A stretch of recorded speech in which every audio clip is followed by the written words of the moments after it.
Welcome back to my channel. कैसे आप सब? आई होप कि सब बहुत अच्छे होंगे और अपनी प्रिपरेशन बहुत अच्छे से कर रहे होंगे।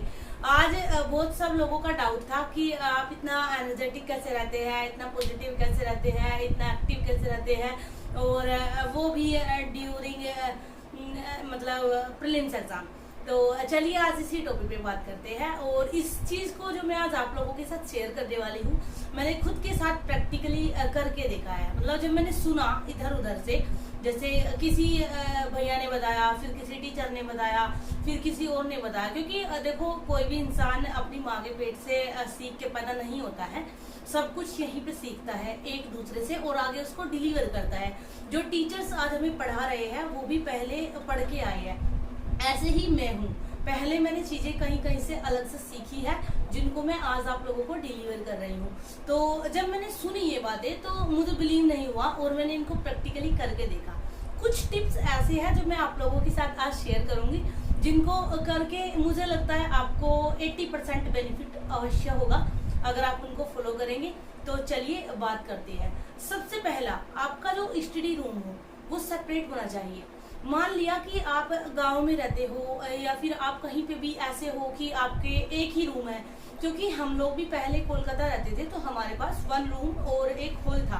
तो हॉल में तो जैसे काम होता रहता है, किचन हॉल में ही था, अलग नहीं था, क्योंकि छोटा सा था, हम लोग रेंट पे रहते थे। सामान वगैरह भी हम लोगों ने परचेज नहीं किया था, क्योंकि रीजन था कि हम लोगों को शिफ्ट करना था गुड़गांव में। हम जानते थे तो हमने नहीं लिया था कि हम वहाँ पे परेशान हो जाएंगे लेके जाने। तो सब कुछ उन्हीं का था, आई मीन मकान मालिक का। तो हमारा जो बेडरूम था उसी में अंदर कोने में मेरा स्टडी सेटअप था। तो अब यहाँ पे मैं आप लोगों को भी वही बताना चाह रही हूँ। जरूरी नहीं है कि सेपरेट से मैं बोल रही हूँ कि आपका एक अलग रूम ही हो, ऐसा हर किसी के लिए पॉसिबल नहीं होता है। तो आप अपना मतलब अलग ही मैंने बात की है कि आप कभी भी ऐसा ना हो कि वहीं पे लोग टीवी देख रहे हैं, वहीं पे एलसीडी चल रही है और वहीं पे आप पढ़ने की कोशिश कर रहे हैं। बिल्कुल भी वो कंसंट्रेशन लेवल जो होता है चीजों को समझने का, जहां आप समझ पाते हैं कि राज्यपाल की शक्तियां कौन सी है, राष्ट्रपति की शक्तियां कौन सी है, वो आप तभी समझ पाएंगे जब आपका माइंड उस चीज पे सटीक कंसंट्रेशन पे होगा।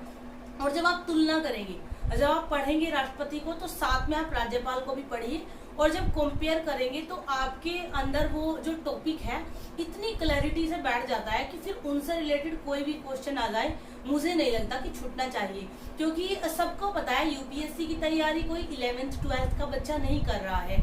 ऑलरेडी यूपीएससी ने जो पैमाना रखा है वो ग्रेजुएट है। तो ग्रेजुएट आपने किया है तो इतने मैच्योर तो आप होंगे, ये मैं मान के चलती हूँ। तो सबसे पहले आपका थोड़ा अलग हो। देखो हमारे घर में 4 साल से एलसीडी नहीं है।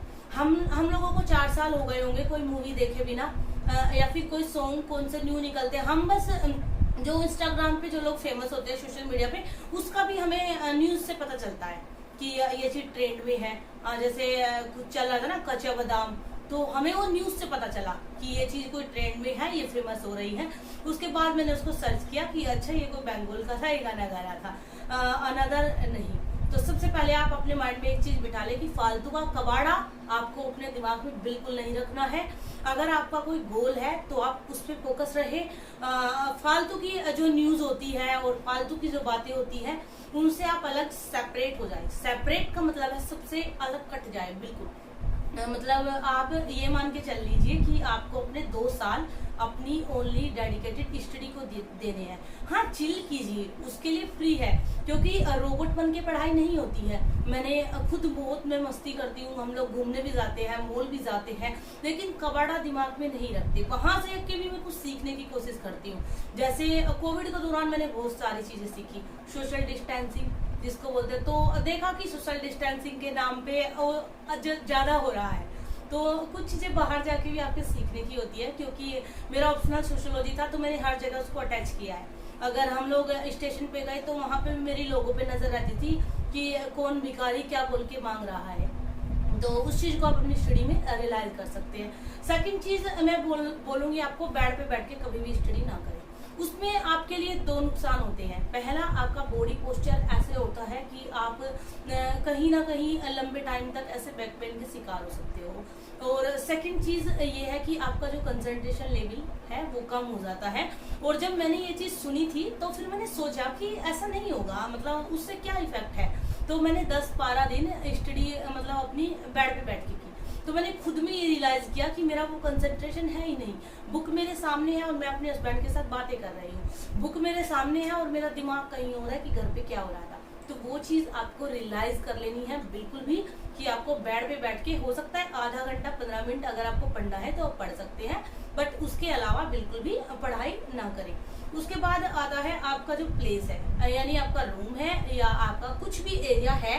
क्योंकि देखो गांव में भी मैं गांव से हूँ खुद, तो आई नो कि गांव में भी चुबारे होते हैं। आप लोगों को लगेगा दीदी कैसे बोले, तो आप वहां पे पढ़ सकते हैं।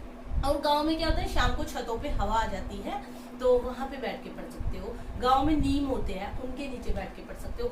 लेकिन जहां भी आप पढ़ो उसके अराउंडिंग आपका जो एरिया है वो क्लीन हो। और मैं आपको बताऊं, जब हम गांव जाते हैं तो मैं ऊपर पढ़ती हूँ, एंड कभी अगर ये होता है कि वहां पे भी ज्यादा डिस्ट्रक्शन हो, तो मेरी भतीजी है बड़े भैया की लड़की, मैं उसको लेके, हमारा जो खेत है वो पास में ही है, तो हम लोग वहां पे चले जाते हैं। वहां पे खाट पड़ी रहती है और जो बोलते हैं ना गाय भैंस, वो वहां पे बांधी जाती है दोपहर में नीम के नीचे।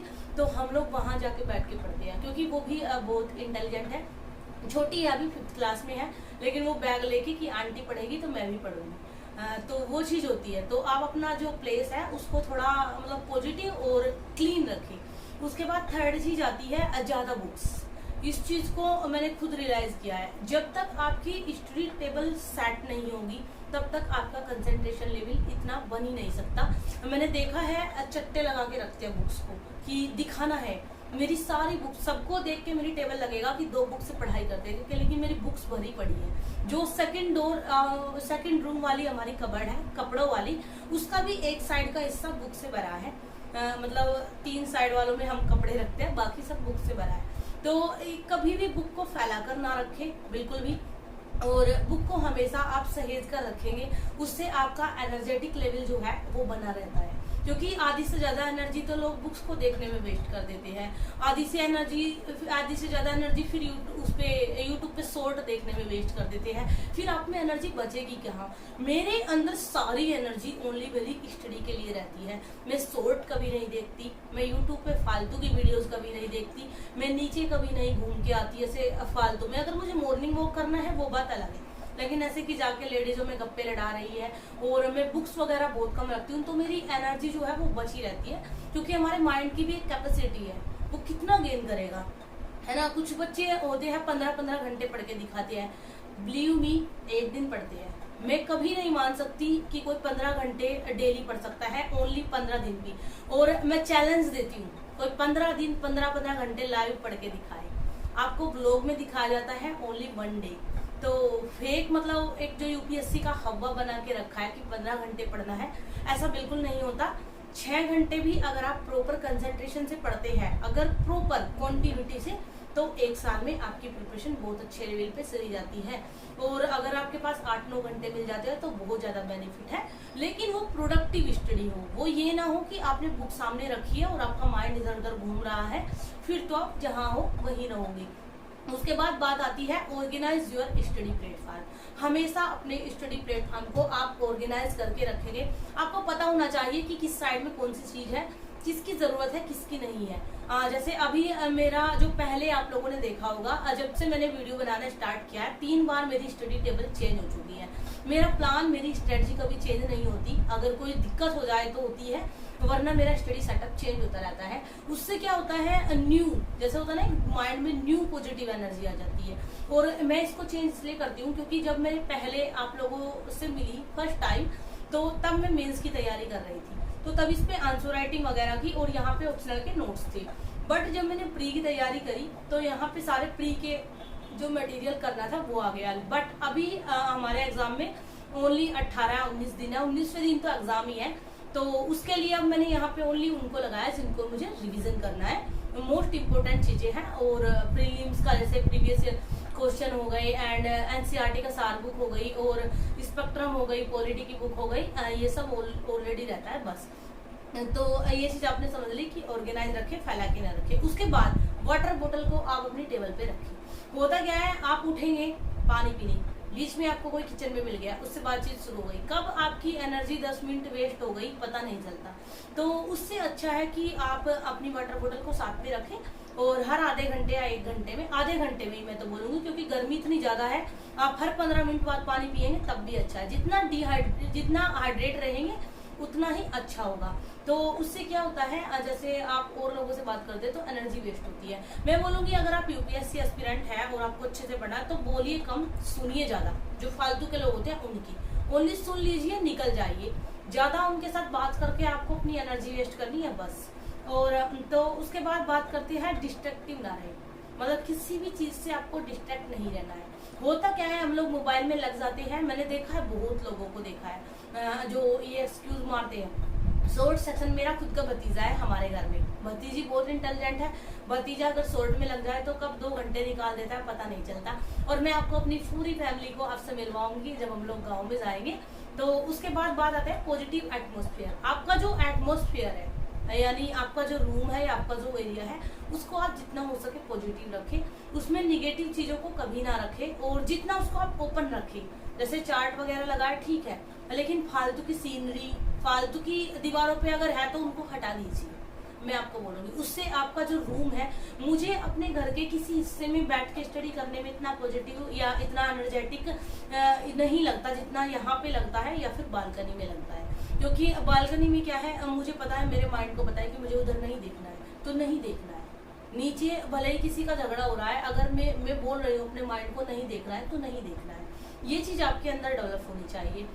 और उसके बाद बातें आती है, स्टडी प्लेटफॉर्म को चेंज करते रह सकते हैं, उससे भी आपका एक मोटिवेशन लेवल बना रहता है।